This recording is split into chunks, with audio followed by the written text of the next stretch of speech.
Assalamualaikum warahmatullahi wabarakatuh. Waalaikumsalam warahmatullahi wabarakatuh. Allahumma sholli ala sayyidina Muhammad wa ala ali sayyidina Muhammad. Rabbi shrah li sadri wa yassir li amri wahlul 'uqdatam min lisani yafqahu qawli. Jadi di sini Ana ingin menyampaikan pembahasan dari kitab Al-Haqqul Banat yang dikarang oleh Umar bin Ahmad Barojat, yang membahas tentang kewajiban kita berakhlak baik kepada tetangga. Jadi di kitab ini dituliskan bahwa yajibu alaiki an tatakhallaqi ma'a jiraniki bil akhlaqil hasanah, yang artinya kita wajib untuk berakhlak baik kepada tetangga kita.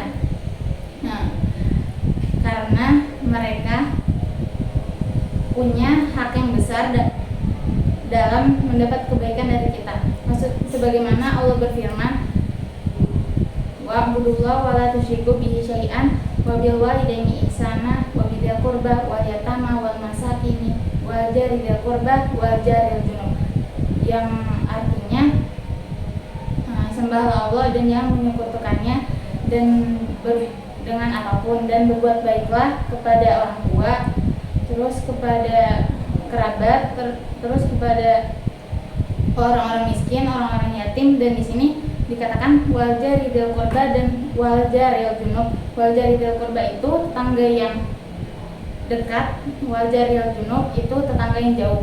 Jadi di sini kita mengambil hikmah bahwa Allah memerintahkan kita untuk berbuat baik kepada tetangga, baik yang dekat maupun yang jauh.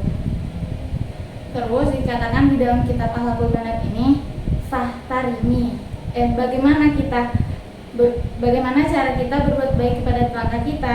Dikatakan di sini bahwa fahtarimi, maka hormatilah, dan wahdari, maka hindarilah dari mengganggu mereka. Mengganggu mereka itu dengan bertengkar kepada mereka, terus sombong. Misal, ini permisalan ya, misal sombong, kita punya mobil baru, terus kita pamerin ke tetangga kita, iya aku punya mobil baru gitu, padahal kita tahu mereka belum punya rezeki untuk beli mobil. Itu nggak boleh. Terus kita juga tidak boleh mengganggu mereka dengan mencaci mereka.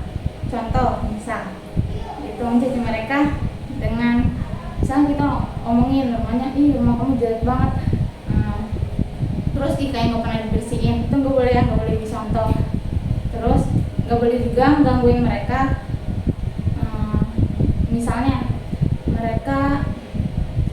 kita mengganggu mereka dengan suara yang keras. Maksudnya di sini birofil saut itu dengan misalnya kita teriak, apa kita karaokean, apa kita hidupin musik pakai speaker, itu kan mengganggu mereka kan. Apalagi waktu mereka tidur atau mereka sakit, yang awalnya tidur kebangun, yang sakit malah tambah sakit, padahal orang sakit itu butuh ketenangan.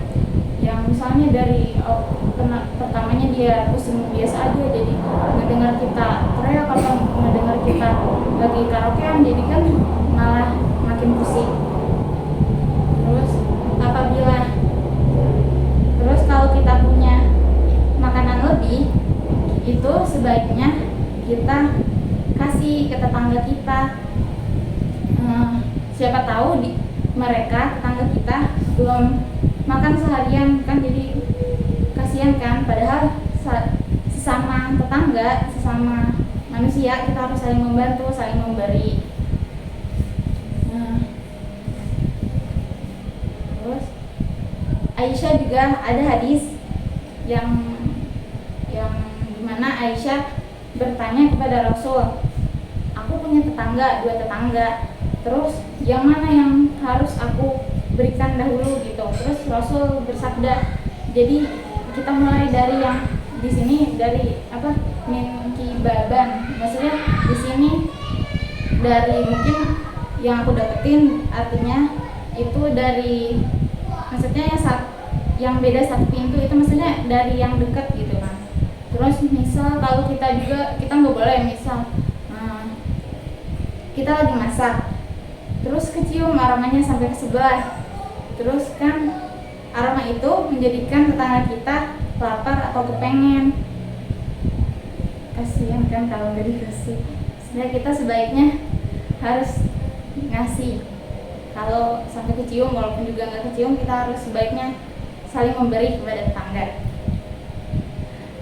Terus ada juga hadis yang mengatakan jarun lahu hakun wahid, jarun lahu hakoni, jarun lahu salah hukuknya.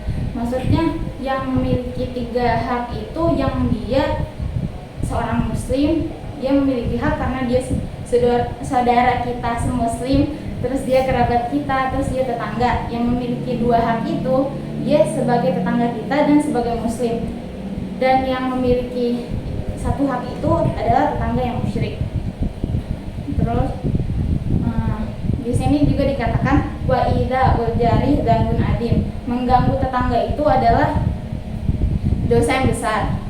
Terus Nabi juga bersabda, qala Nabi sallallahu alaihi wasallam, la yadkhul jannah la man la ya'manu jaruhu bawa'id. Tidak masuk surga orang yang tidak mengamankan tetangganya dengan bawa'id. Bawa'id di sini dikatakan aizulmah au syirrah, yaitu kezaliman atau kejahatan. Jadi misal kita diberi cobaan, tetangga kita jahat gitu kepada kita, itu kita maka harus sabar atas gangguan mereka.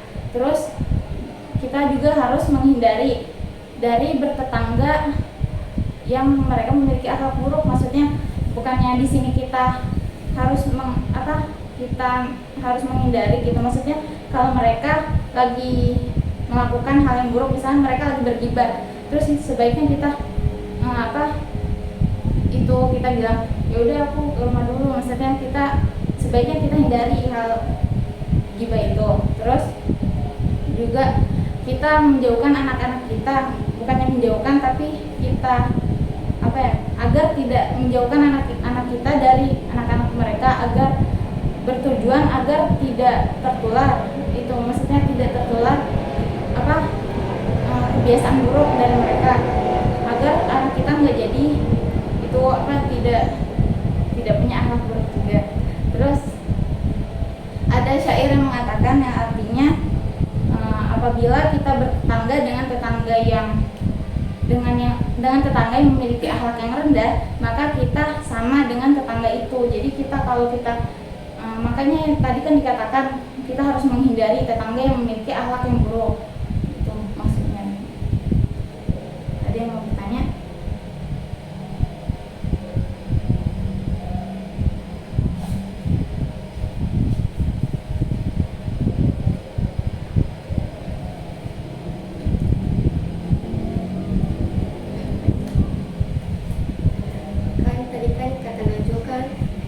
Disuruh dibagi makan kan tetangga, walaupun itu kecil maunya ataupun kecil maunya.